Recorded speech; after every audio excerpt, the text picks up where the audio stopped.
Hoje nós entramos na história de um rei. Uma história que me dói. Eu não vou me ater muito tempo nessa história, a gente vai continuar essa história na próxima quarta-feira, vamos apenas introduzi-la.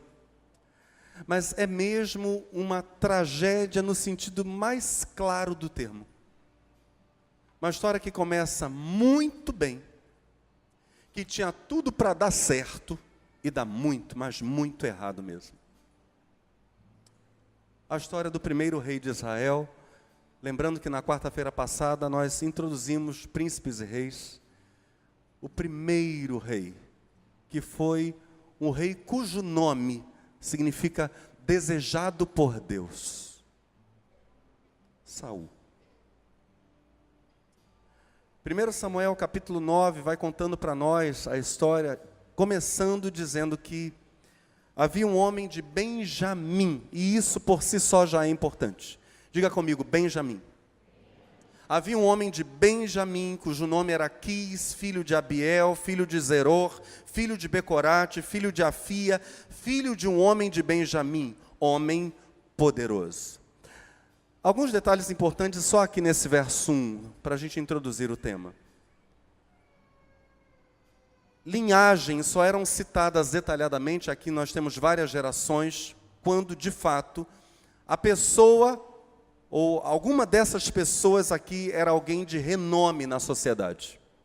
No caso, Quis, pai de Saul. A expressão que é usada para dizer que era um homem de renome em algumas traduções, ou homem poderoso em outras traduções, é a mesma expressão hebraica para falar de Boaz, esposo de Ruth.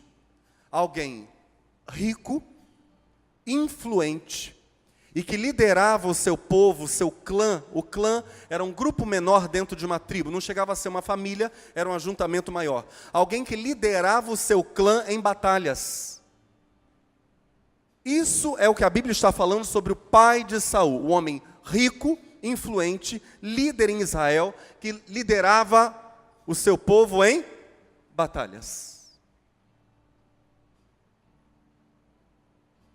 E era da tribo de Benjamim. O detalhe importante é que se nós voltarmos lá para aquele texto de Juízes 19, quando um levita está passando pelo território de Benjamim, e aquela história é muito terrível, para mim uma das mais terríveis do Antigo Testamento, quando a concubina desse levita é violentada a noite inteira pelos homens da cidade, e por causa disso ela morre. O levita, ao amanhecer, vai chamá-la para ele continuar seguindo viagem. Ela está morta, seu cadáver junto à porta da casa. E ele pega o corpo dela, divide em pedaços, ele esquarteja a própria concubina. E manda pedaços do corpo de sua mulher para cada uma das tribos de Israel e diz: vejam o que foi feito pelos homens de Benjamim. Isso vai ficar assim? As tribos de Israel não vão se levantar contra essa atrocidade. Minha concubina foi violentada e morta. O que Israel tem a dizer acerca dessa infâmia cometida contra mim, um levita do Senhor? A Bíblia diz que toda a nação se levanta em guerra, mais de 400 mil homens. Porque primeiro eles mandam um recado para Benjamim dizendo: entreguem-nos os homens que cometeram essa atrocidade, senão nós vamos fazer guerra à tribo inteira. E os homens de Benjamim acoitam o crime contra a concubina e contra o levita. E a guerra. A Bíblia diz que de 26 mil homens da tribo de Benjamim, isso lá em Juízes 19, depois da guerra, restaram 600. A tribo inteira quase desapareceu. Nesse momento da história, Saul, filho de Quis, é parte de um remanescente da tribo de Benjamim.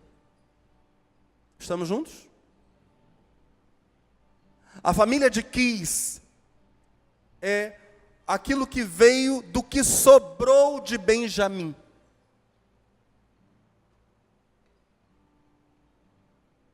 E depois da guerra de toda a nação contra aquela tribo, quase varrendo a tribo inteira do mapa, houve um acordo em Israel: nós não entregaremos nossas moças, nossas virgens, para se casarem com os benjamitas.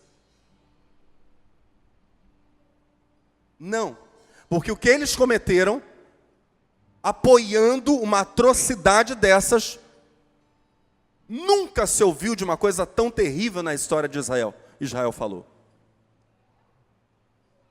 Mas então eles se condoeram. Os anciãos disseram: como nós vamos ficar sem uma das tribos do povo santo do Senhor? Precisamos das 12 tribos em Israel. O que faremos? Houve uma ideia.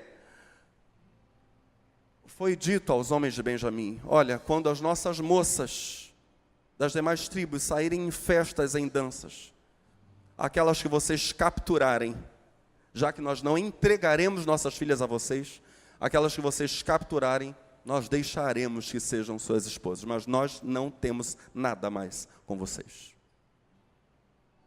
Quis é um homem nobre, de uma tribo quase varrida. Saul, portanto, sendo da tribo de Benjamim, filho de Quis, é parte de um remanescente. E meus irmãos, certamente há alguns de nós, ou muitos de nós, que somos remanescentes dentro das nossas famílias. Membros da nossa família já foram destruídos, dizimados, a vida já foi arruinada, mas pela graça de Deus nós fomos preservados, poupados. E talvez haja pessoas que vão assistir essa mensagem pela internet e também serão remanescentes dentro das suas famílias, como a família de Quis.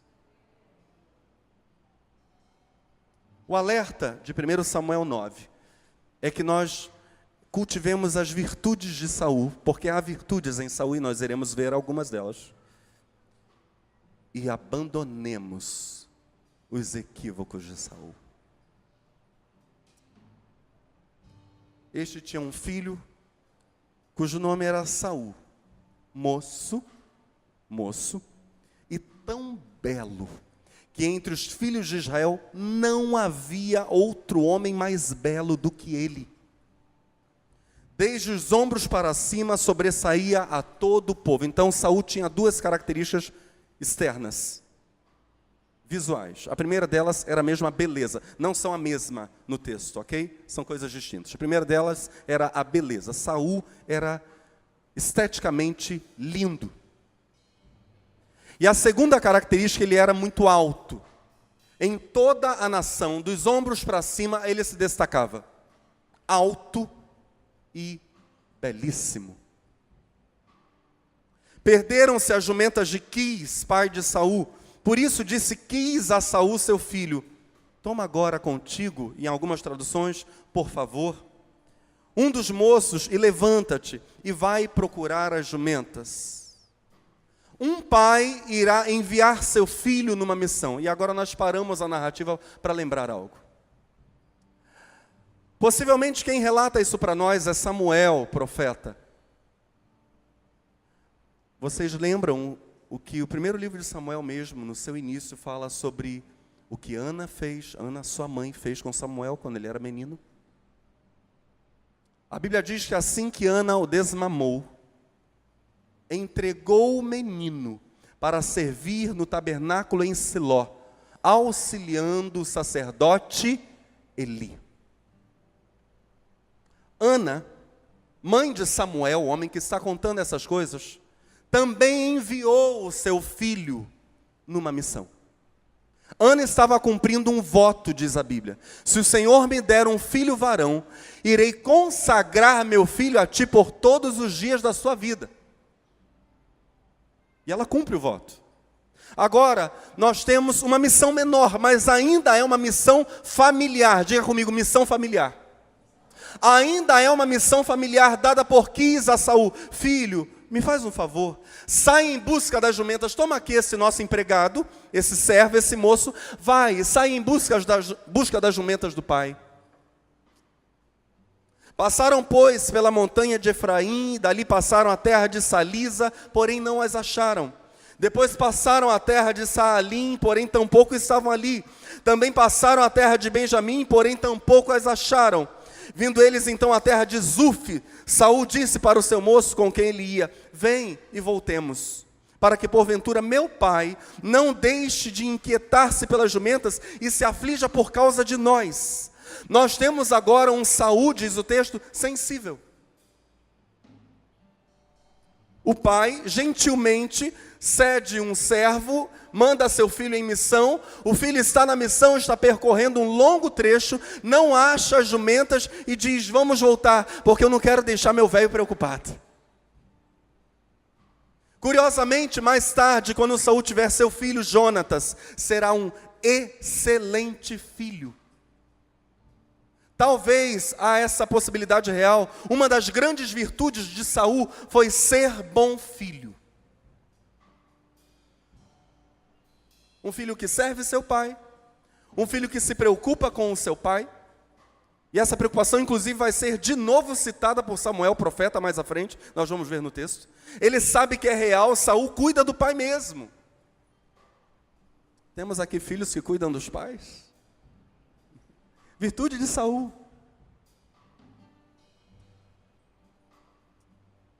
O servo olha para ele e diz: vamos voltar. Na verdade, Saul diz para o servo: vamos voltar. Eu não quero meu pai nervoso, preocupado. Saul era belo, Saul era alto, Saul era servo do pai, Saul se preocupava com o pai. Mas Saul está próximo de um homem de Deus e em nenhum momento ele cogita isso, ir ao homem de Deus. Primeiro problema de Saul.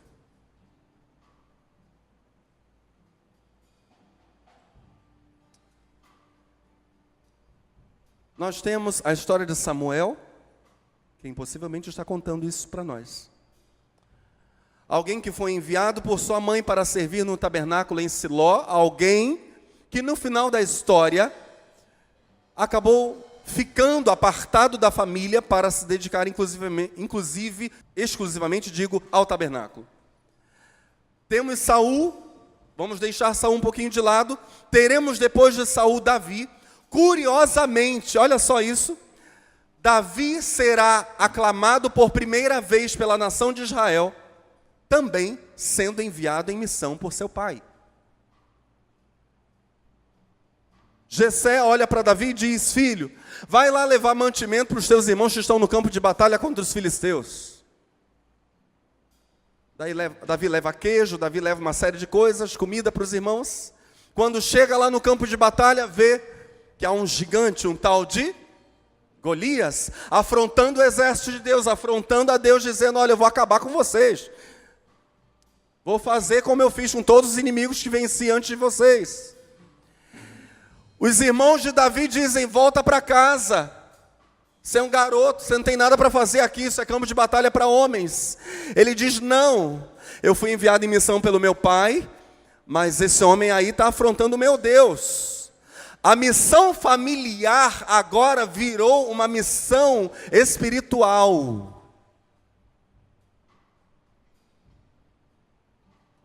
Samuel é mandado pela mãe e fica em Siló. Davi é mandado pelo pai, luta contra o gigante em nome do Deus dos exércitos, derruba Golias, e Israel começa a celebrá-lo. E Saul? Saul é enviado em missão pelo pai, não acha as jumentas, diz: vamos voltar, está pertinho de um profeta respeitado na nação, nem se lembra do profeta. Aí o servo dele olha para ele e diz: eis que há nessa cidade um homem de Deus, um homem honrado. Ora, será que Saul não sabia disso? Samuel passava por 3 cidades em turnê todo ano. Todas as pessoas, quando ele chegava na cidade, todo mundo parava em reverência ao homem de Deus. Só Saul não sabia.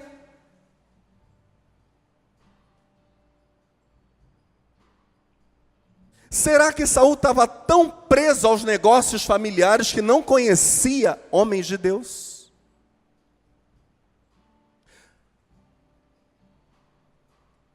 Vamos-nos agora, disse o servo, Tudo quanto diz sucede assim infalivelmente. Vamos agora lá. Porventura nos mostrará o caminho que devemos seguir.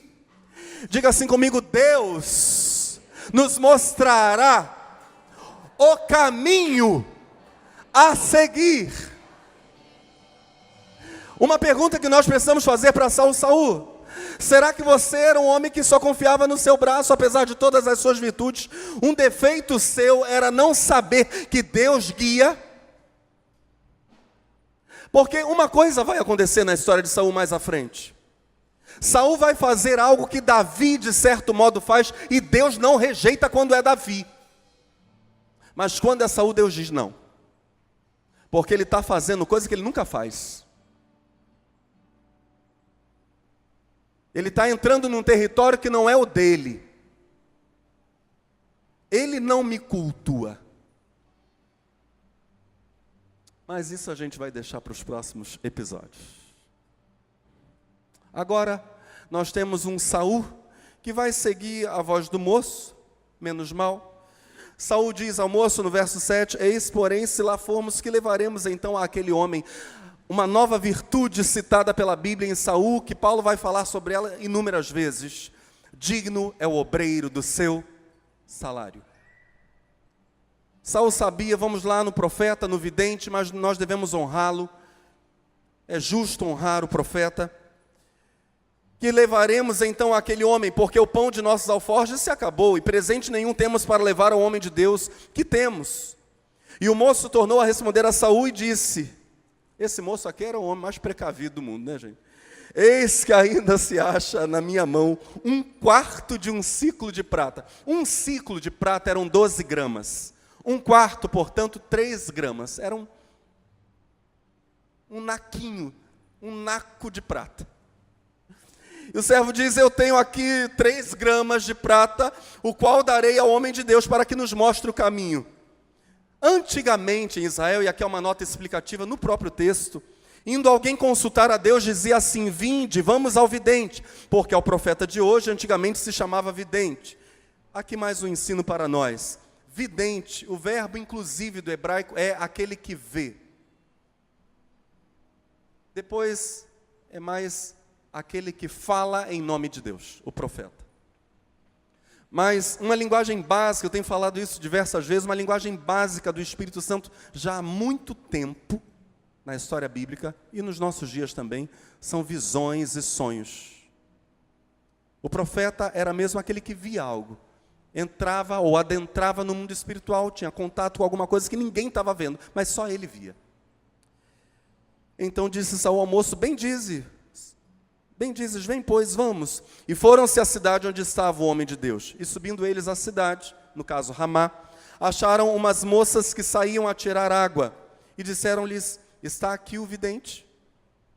E elas lhes responderam e disseram, sim, eis aí o tens diante de ti. Está ali o vidente, olha ali.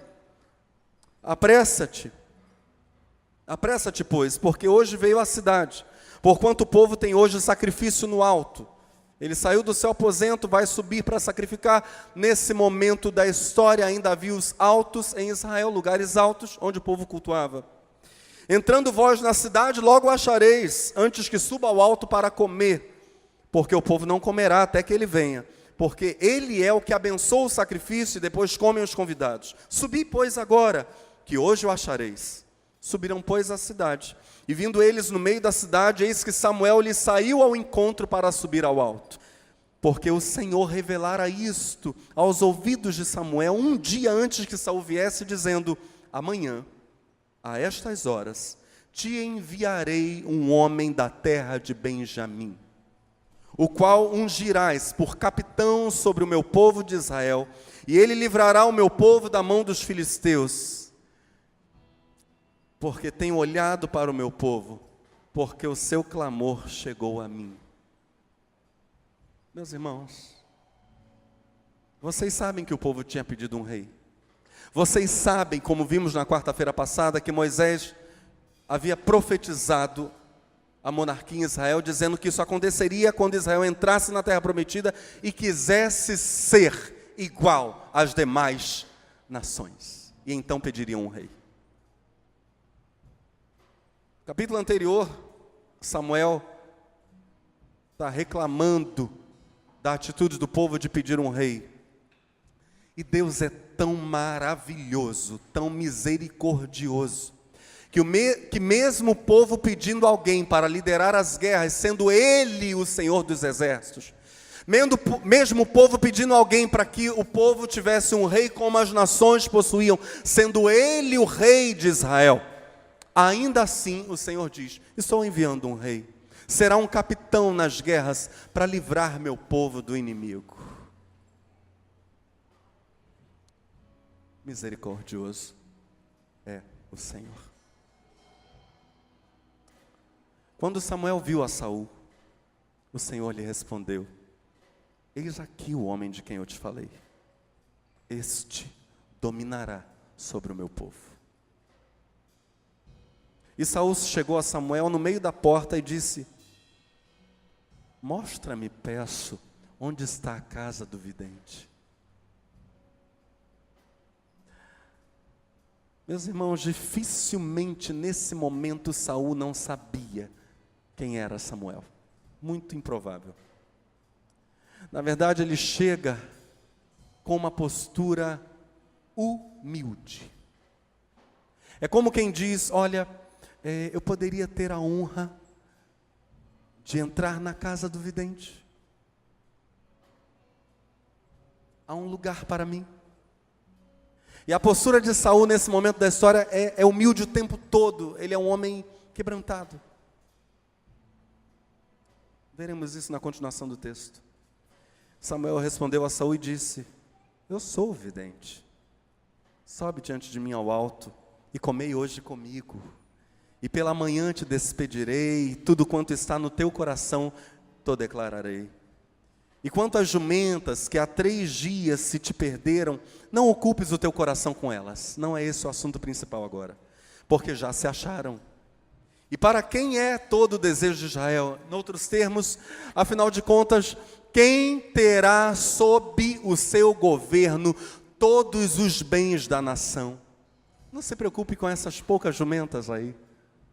Deus tem muito mais para você, Saul. As jumentas já foram achadas e o Senhor te dará muito mais.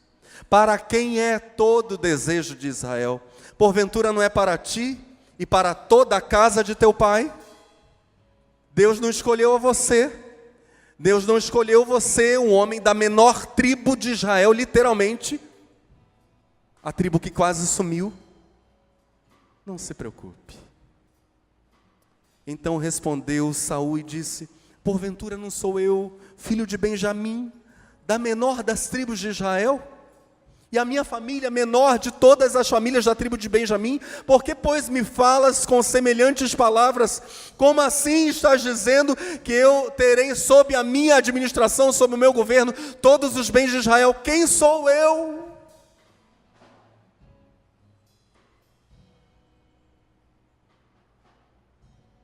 Quem sou eu? Quem é a casa? O que é a casa de meu pai? Somos pequenos. Porém Samuel tomou a Saul e ao seu moço e os levou à câmara, uma sala que havia no alto, dizem alguns historiadores, no lugar onde eram oferecidos os sacrifícios. Ali havia um aposento preparado para o líder do sacrifício. Tomou a Saul, a seu moço, os levou à câmara e deu-lhes lugar acima de todos os convidados, que eram uns 30 homens. Então disse Samuel ao cozinheiro: dá aqui a porção que te dei. Isso lembra muito lá a história de José, dando a melhor porção para o seu irmão Benjamim.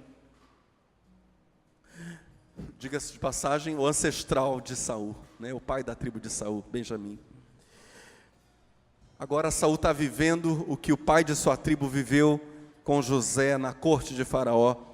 Samuel diz ao cozinheiro: dá aqui a porção que te dei, de que te disse, põe-na à parte contigo. Ou seja, já está tudo preparado, o Senhor já me falou que esse homem viria, é hora de honrar o rei. Levantou, pois, o cozinheiro a espada com o que havia nela, e pô-la diante de Saul. E disse Samuel: eis que o que foi reservado está diante de ti. Come, porque se guardou para ti para esta ocasião, dizendo eu, tenho convidado o povo. Assim comeu Saul aquele dia com Samuel. Então desceram do alto para a cidade e falou com Saul sobre o eirado, uma espécie de terraço que havia em algumas casas onde os judeus deixavam seus frutos secando, os frutos de verão secando. E se levantaram de madrugada. E sucedeu que quase ao subir da alva chamou Samuel a Saul ao eirado, dizendo: levanta-te e despedir-te-ei. Levantou-se Saul e saíram ambos para fora, ele e Samuel, e descendo eles para a extremidade da cidade, Samuel disse a Saul: dize ao moço que passe adiante de nós. Ou seja, o que vai acontecer agora é algo privado. Manda o moço sair, somos só eu, Samuel, o profeta, e você, Saul. E passou: porém tu espera agora, e te farei ouvir a palavra de Deus. Então, diga comigo, então. Aquele homem belo, alto, servo de seu pai, preocupado com seu pai, humilde, quebrantado, da menor tribo de Israel, a tribo de Benjamim, da casa de Quis, homem importante, mas isso aqui não é algo relevante para Saul, ele se vê pequeno. Agora Samuel pega um vaso de azeite, só Samuel e Saul, e lhe o derramou sobre a cabeça, e beijou, e disse: porventura, não te ungiu o Senhor por capitão sobre a sua herança? Deus não te levantou, garoto, para ser o grande líder do povo de Deus.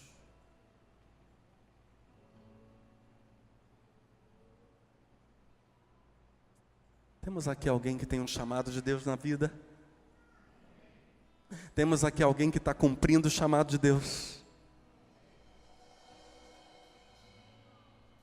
Saul recebeu a unção de um dos maiores profetas da história, Samuel.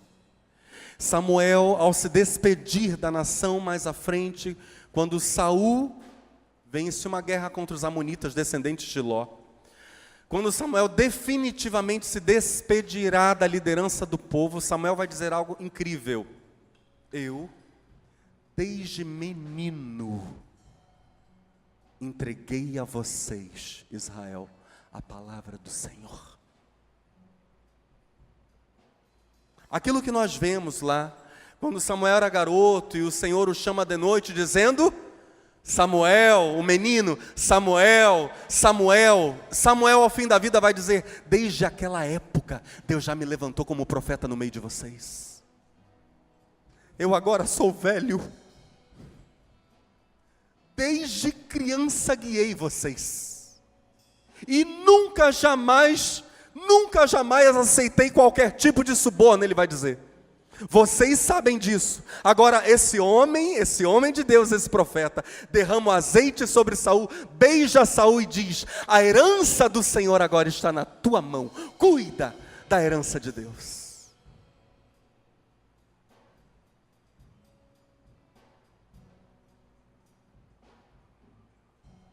Você está entendendo a mensagem? Quem está entendendo?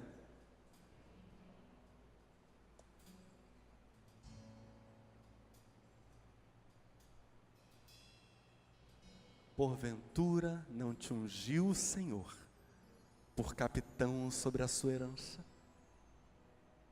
E aqui, meus irmãos, e neste ponto eu vou parar. Samuel entregará a palavra profética a Saul, que nós, cristãos, podemos entender. Presta muita atenção. Dificilmente Saul penetrou a profundidade do que Samuel vai dizer. Nós que sabemos, pela Escritura, pela doutrina dos apóstolos, que Deus é uma trindade, podemos olhar para essa profecia de Samuel e entendê-la. Deus Pai, diga comigo, Deus Pai, Deus Filho, Deus Espírito Santo. Aliás, precisamos lembrar de uma coisa. Jesus está andando no caminho de Emaús, conversando com os discípulos, e ele diz: tudo o que os profetas falaram a meu respeito. Os profetas falam de mim. Em embate com os fariseus, Jesus vai dizer exatamente isso. Vocês vão para as Escrituras achando que encontram nelas vida eterna. Examinais as Escrituras, porque cuidais ter nelas vida eterna, e são elas que testificam de mim. Pois bem, apartando-te hoje de mim, Samuel, o profeta, diz: acharás 2 homens junto ao sepulcro de Raquel, no termo de Benjamim, na fronteira, em Zelza, os quais te dirão: acharam-se as jumentas que foste buscar, e eis que já o teu pai deixou o negócio das jumentas. Isso agora não interessa mais para Quis. Anda aflito por causa de vós, dizendo: que farei eu por meu filho? Pastor, qual é o mistério aqui? Realmente é mistério. Qual a importância do sepulcro de Raquel nesse contexto? Raquel, diz a Bíblia, está peregrinando com Jacó, seu esposo, lá no livro de Gênesis. Ela está prestes a dar à luz seu segundo e último filho. O primeiro foi José. O segundo e último será Benjamim, o pai da tribo de Saul. Isso não está aqui gratuitamente. Mas a Bíblia diz que quando Raquel está dando à luz, começa a perder sangue, muito sangue. Começa a sentir muitas dores e põe no filho o nome de Benoni. Filho da minha dor. Raquel morre. É sepultada no deserto, em Zelza. E Jacó diz: não vamos chamá-lo Benoni. Jacó olha para o menino, a esposa morta, Jacó a sepulta, olha para o menino e diz: será filho da minha consolação. Eu perdi minha mulher, eu me consolo com meu filho, Benjamim.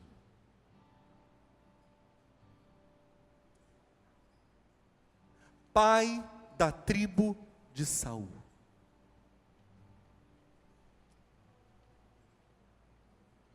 Quando a mãe morre, o pai se consola no seu filho, e esses homens que estarão aqui junto ao sepulcro de Raquel dirão algo que também está ligado ao pai para Saul.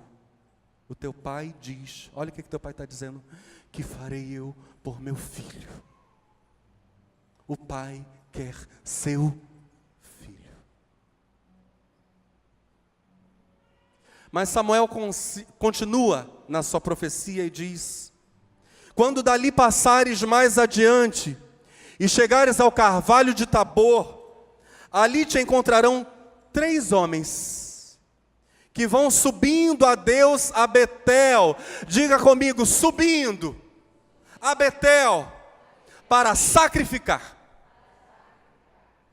Aqueles 3 homens estão numa peregrinação também. Vamos dar culto ao Senhor, vamos apresentar ofertas ao Senhor. Agora, olha o que eles estão levando. Um levando 3 cabritos, o outro 3 bolos de pão, ou 3 pães, e o outro um odre de vinho. Isso diz algo para você?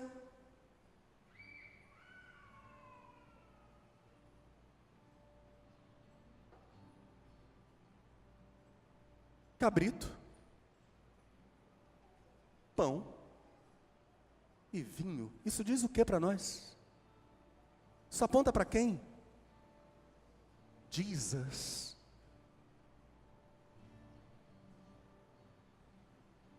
E Samuel prossegue na profecia, uma profecia que é para nós entendermos o plano de Deus na vida de alguém que Ele chamou.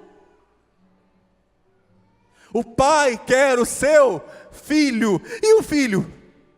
Aí Samuel vai dizer sobre esses 3 homens: e te perguntarão como estás, e te darão 2 pães que tomarás das suas mãos. Como é isso? Aqueles homens estavam indo para Betel para cultuar, para sacrificar. O pão fazia parte do sacrifício. Como é que eles vão entregar o pão para alguém? Parte do sacrifício agora está sendo entregue para Saul. É uma comunhão profunda de Deus. Para nós, na nova aliança, é mesmo um símbolo do Filho dizendo: eu quero comungar contigo.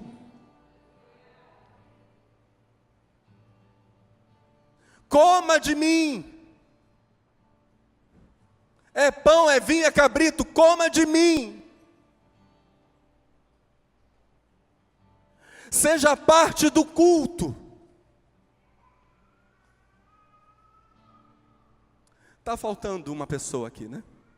Deus Pai, Deus Filho, Deus. Então, prossegue Samuel na profecia: chegarás ao outeiro de Deus, onde está a guarnição dos filisteus, e há de ser que entrando ali na cidade encontrarás um grupo de profetas que descem do alto e trazem diante de si saltérios e tambores e flautas e harpas, e eles estarão profetizando, e o Espírito do Senhor se apoderará de ti, e profetizarás com eles, e tornar-te-ás outro homem, Saul. No hebraico a Bíblia está dizendo: Deus vai trocar teu coração. O Espírito Santo virá sobre o homem que Deus chamou. O pai quer seu filho. O filho quer comungar, quer dar seu próprio corpo, quer ser um no culto com o homem que Deus chamou, com a mulher que Deus chamou. E o Espírito quer lambrecar esse homem com sua presença.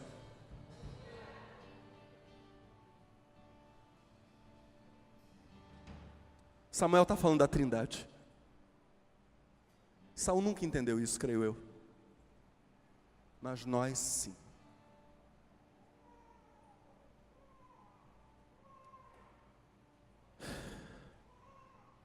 Que chamado.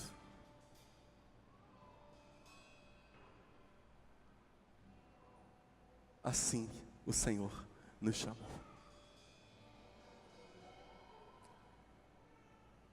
Vamos ficar de pé, por favor, meus irmãos.